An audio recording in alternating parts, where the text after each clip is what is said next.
Praise the lord. యేసుక్రీస్తు దివ్యనామంలో ఉదయకాల సమయంలో వాక్యం వీక్షించుచున్న మీ అందరికీ నా హృదయపూర్వక వందనాలు తెలియజేస్తున్నాను.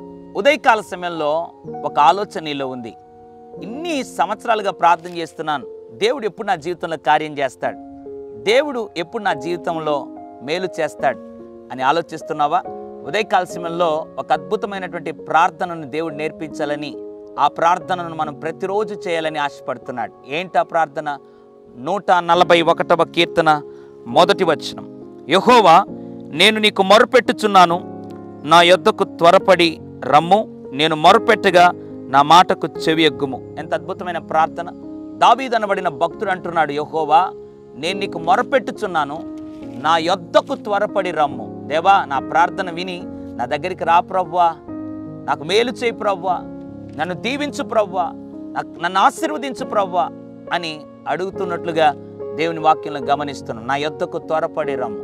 అవును, ఉదయకాల సమయంలో ప్రార్థన చేస్తున్నాను, కన్నీరు కారుస్తున్నాను, ఉపవాసం ఉంటున్నాను, దేవుని కార్యాలు చూడటం లేదే, ఎప్పుడు దేవుడు నా జీవితంలో కార్యాలు చేస్తాడు అని ఎదురు చూస్తున్నావా? నువ్వు కూడా ప్రార్థన చేయి. ప్రభువా, నా ప్రార్థనకు చెవియొగ్గు, నా యొద్దకు త్వరపడి రా ప్రభు అని ప్రార్థన చేయి. దేవుడు త్వరగా నిన్ను దర్శించబోతున్నాడు. దేవుడు త్వరగా నీకు మేలు చేయబోతున్నాడు. ఏ అక్కరైతే ఉందో, ఏ అవసరత అయితే తీర్చబడాలి అని ఎదురు చూస్తున్నావో, ఆ అక్కర్ను దేవుడు త్వరగా నీ దగ్గరకు వచ్చి తీర్చాలని ఆశపడుతున్నాడు. ఇటు అద్భుతమైనటువంటి అనుభవంలోనికి, ప్రార్థన జీవితంలోనికి దేవుడు మనల్ని నడిపించి మన యొద్దకు వచ్చి మన ప్రతి అవసరతను ప్రభు తీర్చునుగాక. పరిశుద్ధుడా, ప్రేమగల తండ్రి, నీకు వందనాలు. ప్రభువా, ప్రార్థన ఆలకించి నా యొద్దకు త్వరపడి రమ్ము అని దావీదు అనబడిన భక్తుడు ప్రార్థించిన విధానాన్ని మేము కూడా కలిగి ఉండాలని ఉదయకాల సమయంలో జ్ఞాపకం చేసావు.